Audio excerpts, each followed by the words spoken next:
l'histoire de Rabbi Yochanan. Akadosh Baruch Hu, il fait que on s'attache à tel Rav qui va nous faire progresser. Il faut prier, faire tchouva, faire des efforts. Il faut voir, comme j'ai dit tout à l'heure, avec lequel vous avez des affinités, avec lequel vous avez un lien. Vous pouvez tisser un lien. Ça prend du temps de tisser un lien, mais vous avez un accès. Et vous allez le voir par vous-même que Akadosh Baruch Hu va vous ouvrir les portes. Et s'il ne les ouvre pas, c'est que ce n'est pas bon, c'est un autre qui est pour vous. Mais pour chacun, Akadosh Baruch Hu, et les rabbanim, ils ont un cœur très large. Ils peuvent s'occuper de 1000 personnes. Ils connaissent le cas de chacun. Je l'ai vécu avec Rabbi Israël. Ils connaissent les cas, les histoires de vie, la situation familiale, la situation personnelle, les faiblesses, les qualités de chacun. Il ne faut pas s'inquiéter. Mais Akadosh Baruch Hu, il vous guidera chez la personne qui vous aidera. Comme Akadosh Baruch Hu, il a aidé Resh Lakish à aller chez Rabbi Yochanan. Vous comprenez? Voilà. Donc, cette parenthèse étant fermée, on va continuer le cours. Pour apprendre du tzaddik, il faut ce qu'on appelle le bitoul, c'est-à-dire s'annuler. Une fois qu'on a dit ce rave-là, c'est mon rave, on sent que ce rave-là, il va nous faire progresser, on a décidé, c'est lui mon rave, c'est lui le tzaddik auquel je vais m'attacher. Et encore une fois, le rave et le tzaddik, ce n'est pas pareil. Un rave, il va vous dire froidement, moutar, assour, c'est bien, c'est mal, fais ci, fais pas ça, c'est une chose. Le tzaddik, il va mouiller la chemise pour vous, il va se mettre en 10 pour vous. Et ce n'est pas du tout pareil. Il va vivre avec vous. Il va vous lui raconter votre vie, il va vous raconter sa vie. Vous comprenez, ce n'est pas pareil du tout. Ce que le Rav souvent il dit, il y a Dat Torah et Emunat Rachamim. Dat Torah, c'est permis, interdit, c'est bien, c'est mal, il faut faire, il ne faut pas faire. C'est ça qu'on fait, ok. Emunat Rachamim, c'est, même si le Rav me dit de me jeter du 10e étage, je me jette.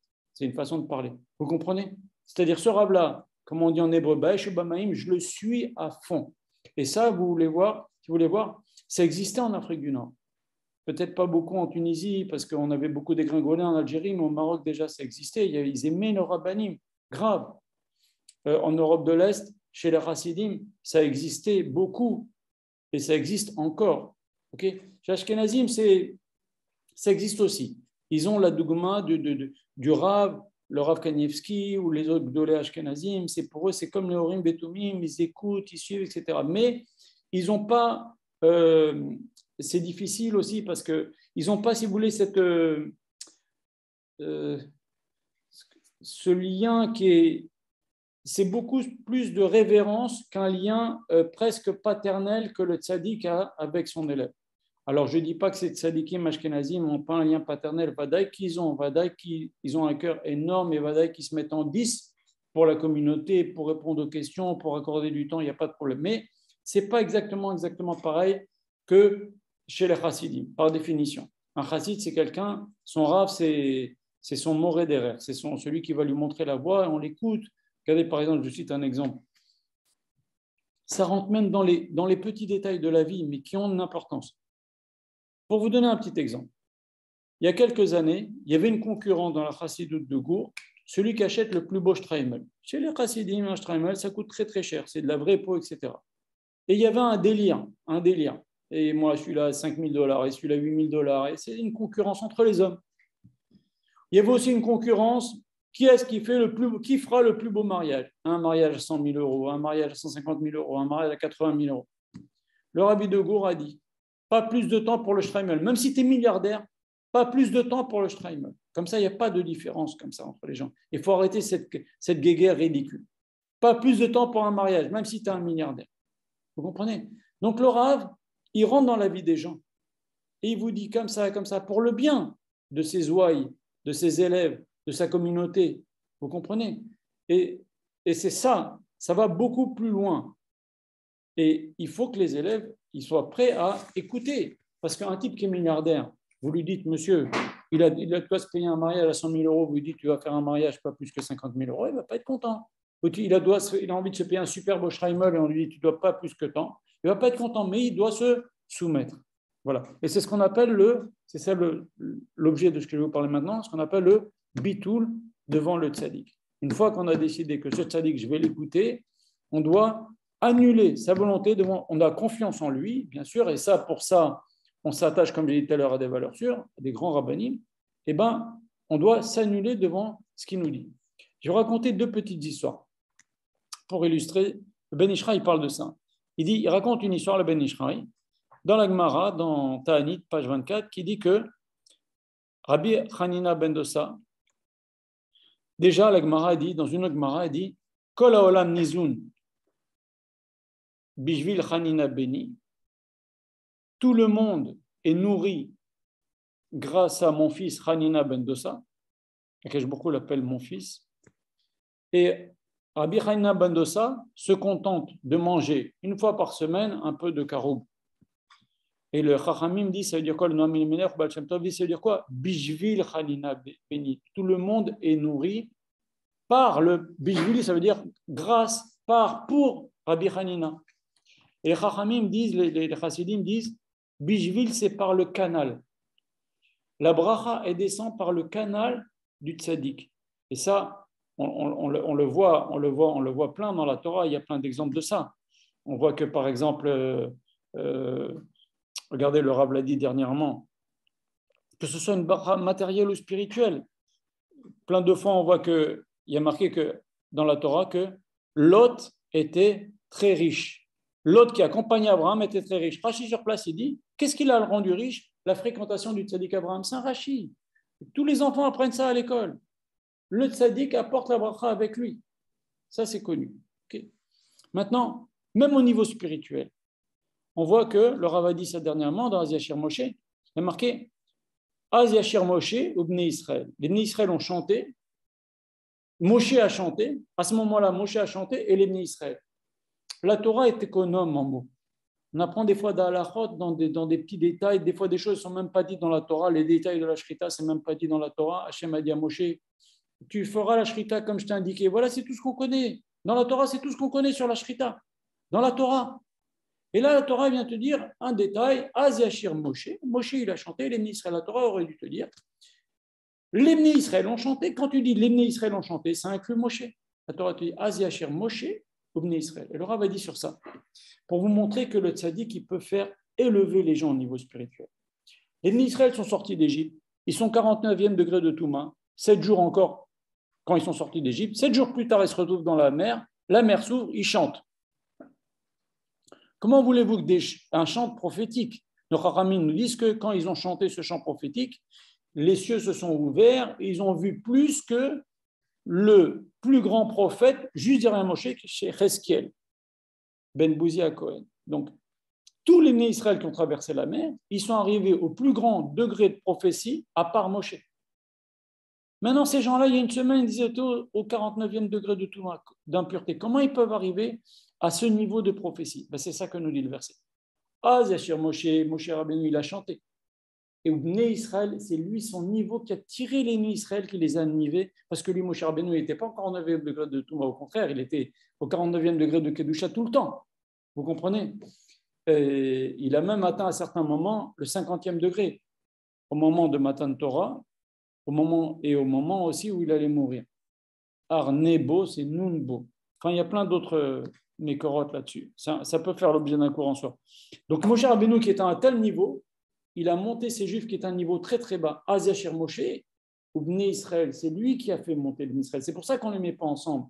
Et c'est pour ça, Yomrou les morts, ils ont dit ensemble ce chant prophétique. C'est le tzaddik qui les a fait monter au niveau spirituel. Donc il peut faire monter les gens au niveau matériel, il leur apporte la bracha, il peut faire aussi monter au niveau spirituel. Même plus que ça. Regardez Abraham Avinu, comment il s'est battu avec Akadosh Baruch Hu, entre guillemets. Si dans la ville, il y a 50, dans ces 5 villes, il y a 50 tzadikim, il y a 40 tzadikim, il y a 30 tzadikim, il y a 20 tzadikim. Ah oui, Hachem a dit, oui, s'il y a 20 tzadikim, je ne détruirai pas. Donc l'importance des tzadikim, ils sauvent l'endroit, ils sauvent le pays, ils sauvent même pendant les guerres. Qu'est-ce que dit la Gemara? Elle nous dit sur le verset, Amdot ayuraglenu besharayer Yerushalem. Nos pieds tenaient à nos portes de Jérusalem. Ce verset ne veut rien dire. La Gemara dit, Amdot ayuraglenu bemilchama. Nos pieds étaient forts pendant la guerre, on gagnait la guerre. Besharayer Yerushalem, grâce aux portes des Beth Midrashot, on enseignait la halacha à Yerushalem. Voilà ce que dit la Gemara. Vous comprenez? Même l'étude de la Torah, c'est pour ça qu'il est important qu'il y ait des gens qui étudient et qui fassent pas l'armée, mais qui étudient la Torah, ça nous fait gagner les guerres. On croit, mais c'est eux qui nous font gagner la guerre. Celui qui a les Mouna dans ce que nous dit la Gemara, c'est ce que nous dit la Gemara. C'est sûr qu'il faut des soldats, mais qui nous fait gagner la guerre, qui les fait gagner la guerre, et on a vu de façon miraculeuse, des fois même sans tirer une balle, vous comprenez? Grâce aux gens qui étudient la Torah. Alors, revenons sur le bitoul. Rabbi Bishvil Hanina Beti, le canal, la bracha, elle vient dans le monde Bishvil Hanina, par le canal de Hanina, par le sroud de Rabbi Hanina ben Dosa, qu'Ajbokhu il a envoyé la parnassa dans le monde entier. Maintenant, ce Rabbi Hanina ben Dosa, dit la Gemara, il était très pauvre, lui mangeait un carreau une fois par semaine. Maintenant, sa fille, elle avait honte. Pourquoi? Parce que dans toutes les villes, dans toute la ville où ils habitaient, chaque femme préparait du pain et il y avait du feu qui sortait de leur petite four, dans leur cheminée, qui sortait de leur maison par la cheminée. Et elle n'avait rien, elle n'avait pas de farine, mais elle n'avait rien. Elle a dit, quand même, les gens ils vont se moquer de moi. Elle a mis du bois, elle a fait brûler, comme ça les gens vont croire que j'ai du pain. Mais elle n'avait rien, la pauvre. Et elle est sortie, et une de ses voisines s'est moquée d'elle. Elle lui a dit, tu crois qu'on ne sait pas que tu n'as rien? Vous êtes très, très pauvre. Elle lui a dit, mais si on a, viens voir dans mon four. Mais je te dis que tu n'as rien, tu as mis du bois, mais il n'y a rien dans ton four. Elle lui dit, viens. Elle est venue, et la fille de Rabbi Hanina ben Dosa, elle a eu honte, elle savait qu'elle allait se faire, elle allait avoir honte. Elle est partie dans une pièce à côté, elle s'est mise à pleurer, enfin elle avait honte. Et la femme est venue, elle a ouvert le four, et Hachem a fait un miracle, il y avait des chalotes à l'intérieur. Et sur ce, le Ben Ish Chai dit que si elle avait une fille d'une grande émouna, c'est l'histoire avec le vinaigre, etc., avec elle, mais elle a à un moment donné craqué, elle a eu honte. Alors il raconte le Ben Ish Chai une histoire. Qu'est-ce que c'est l'émouna Chachamim? Écoutez bien. À l'époque de Rav Galanti, c'est il y a très longtemps, hein, il y a plus que 1000 ans si je ne me trompe pas, puisque le Rokar, si c'est le même Rav Galanti, parle de lui, donc le Bala Rokar, c'est le maître de Rachid, il y a plus que 1000 ans. Okay. À son époque, à Jérusalem, il vivait à Jérusalem, il y avait une petite communauté juive, et c'était une époque de famine. Et le responsable de la ville, qui n'était pas juif, a dit aux juifs, si vous ne priez pas, s'il n'y a pas la pluie avant telle date, j'exile tous les juifs de Jérusalem, on prendra vos maisons, on prendra vos biens. Rav Galanti a dit, ok, ah bah oui, on va pas expulser tous les gens, etc. Il a dit à toute la communauté, il les a tous rassemblés dans la synagogue, il leur a dit, tel jour, prenez vos habits d'hiver, prenez vos imperméables, vos parapluies, rendez-vous tel jour, telle heure à la synagogue, on va aller sur la tombe de Shimon HaTzadik et on va prier pour qu'Akadosh Baruch Hu envoie la pluie. Et tous sont arrivés comme ça, c'était en plein été, hein, avec des manteaux, avec des parapluies, avec des cirés, etc. Et ils sont arrivés comme ça, ils arrivent vers la tombe de Shimon HaTzadik. Et il y avait là-bas un policier qui a dit à Rav Galanti, mais où vous allez comme ça, habillé en plein hiver, avec vous êtes couverts avec des capuches, il fait chaud, c'est l'été. Il lui dit, on va prier qu'Akadosh Baruch Hu nous envoie la pluie, il va nous envoyer la pluie. Il a mis une claque à Rav Galanti. Il a continué son chemin, les Juifs ont prié, ils n'ont pas fini de prier qu'Akadosh Baruch Hu a envoyé des tonnerres et des tonnerres, et la pluie, et quand ils sont sortis, ils étaient tous bien couverts. Voilà, c'est ça la Emouna dans le tzaddik. Le tzaddik a dit Hachem va nous écouter, Hachem va nous envoyer, etc. Eh bien, ils ont eu la Emouna, ils se sont moqués. Les autres se sont moqués. Eux, le Rav a dit on prend des manteaux, on prend des imperméables, on prend. Moi, je vous raconte une histoire. Je l'ai écrit dans mon livre. Il y avait un jour, j'amenais Rav Israël au Kollel. J'avais mon fils, il avait à l'époque 6 ans. Il devait me rejoindre au Kollel pour faire un peu de devoir de Kodesh. Et j'arrive avec Rav Israël devant la synagogue de Sarcelles. Sur le côté, il y avait une barrière en fer. Et il y a plein de voitures de police avec les gyrophares. Et je demande ce qui se passe. Ils nous disent il y a une alerte à la bombe à la synagogue de Sarcelles. Toute la synagogue a été expulsée. Il y avait à l'époque le Beth Yaakov de Sarcelles, une école de filles dedans. C'était au tout début. Tout le monde, la synagogue vide. Et je demande à Rabbi Israël qu'est-ce qu'on fait? Il me dit on rentre quand même, on y va. Bon. Et pas de problème. Moi, le Rav a dit on y va, on rentre, on est seul dans toute la synagogue de Sarcelles, on monte. On commence à étudier la Torah. Et à un moment donné, je vais chercher mon fils, je le fais truc, et j'étudie la Torah avec lui. Et il y avait quelques Kollelman qui ont vu que Rav Israël est monté. Ils ont dit, nous aussi on monte. Si le Rav a dit qu'on monte, on monte. Et les dirigeants de la communauté sont venus, ils ont crié, ils n'étaient pas contents, mais ils avaient honte devant Rav Israël, ils ne peuvent pas crier à Rav Israël, mais qu'est-ce que c'est ça? On a viré tout le monde, il y a des règles de sécurité, etc. Et c'est le Satan qui veut nous empêcher d'étudier la Torah, tout simplement. Ils me voyaient, moi, avec mon fils, ils m'ont pris pour un fou, mais il y a une alerte à la bombe, et toi, tu es là avec ton fils, etc. Voilà. Ceci pour vous dire que quand on est attaché au tzaddik, et on doit avoir, un vrai chassid doit avoir confiance dans ce que le tzaddik nous dit, une grande confiance, une confiance aveugle. Regardez, quand Baba Saleh, le Rav raconte, dans un de ses livres, que quand Baba Saleh est mort, il y a eu plein d'histoires de gens. Baba Saleh m'a donné une bouteille, ma femme a bu, mon fils a bu, il a guéri du cancer, des tas d'histoires avec Baba Saleh, avec l'autre Baba Saleh. Alors il y a un journaliste, pour se moquer, on a à peine d'enterrer Baba Saleh, il a dit, pourquoi on n'a pas amené Baba Saleh sur l'arrivée d'eau générale d'Eretz Israël, je crois que ça part de Tibériade ou du Jourdain, je ne sais pas, où là ça se dispatche dans tout Israël, l'arrivée d'eau centrale de tout Israël, on lui demande là-bas le tzaddik de venir et de bénir l'arrivée d'eau, et tous les Juifs vont boire de l'eau en Israël, de l'eau bénite par Baba Saleh, et ça va être super. Ça, il a fait ça pour se moquer. Okay. Eh bien, le Rav a répondu ainsi. Il a dit, il y avait des gens qui ont posé la question à Baba Saleh. Ils ont dit, voilà, il y a des gens à qui tu as donné une bouteille d'eau, ils n'ont pas guéri. Il y a des gens à qui tu as donné une bouteille d'eau, ils ont oui guéri. Alors, Baba Saleh a répondu comme ça. Il a dit, les gens qui ont la émouna dans ma bénédiction, qui ont confiance en moi, dans la bénédiction du Rav, et il y a des gens qui n'ont pas. Celui qui n'a pas confiance, pourquoi voulez-vous que ça marche? Vous comprenez? Celui qui a confiance, Akash Borou, par le mérite de la confiance, eh bien, Akash Borou lui donne ce miracle-là. Donc, ça ne servait à rien de bénir l'arrivée générale de deux pays, parce qu'il y a parmi le pays des gens qui ont confiance, des gens qui n'ont pas confiance. Voilà. Par contre, quand on va chez le tzaddik, il y a la queue, il y a la bousculade, on s'annule devant le tzaddik, on est prêt à écouter ce qu'il dit le tzaddik, même si c'est difficile. On prend sa bracha, il y a la tmimout, on a confiance dans ce qu'il nous dit.